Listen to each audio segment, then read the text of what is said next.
Okay, for problem number 4, again, we have another word problem, real world problem that has a right triangle hidden or shown in our diagram. It says a piece of wire 16 feet long is strung from the top side of the house to the ground. We see that 16-foot wire here. And it says the distance from the base of the house to where the wire meets the ground is 9 feet. They want to know how tall is the house in feet. To insert an image of your work below.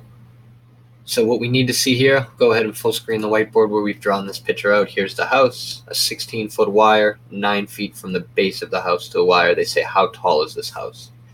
If we see a right triangle, the key is going to be, we know two sides. We could use the Pythagorean theorem. I should first label the hypotenuse is actually C here. That's the longest side of this right triangle.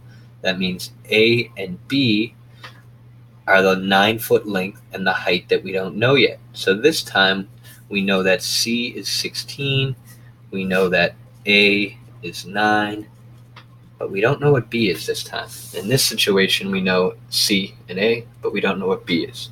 So we're still going to use the formula, A squared plus B squared equals C squared. Some of you may have seen that this problem was a little bit easier to use C squared minus B squared equals A squared. If you did that, that's great.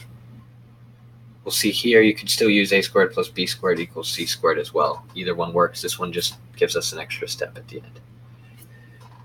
We plug in a 9 for A. Again, the key here, we don't know what B is yet this time, but we know C is 16, so that's 16 squared. 9 squared gives us 81. And 16 times 16, if you need to use a calculator, do 256.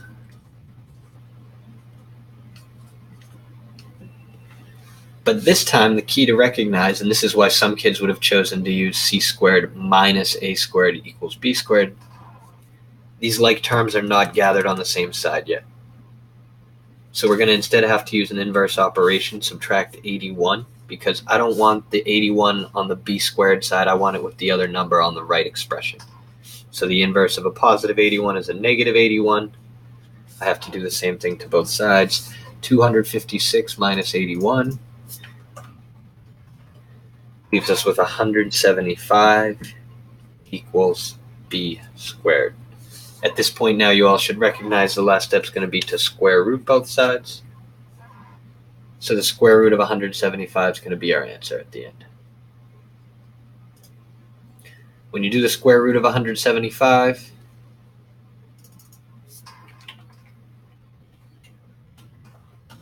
you get 13.2287.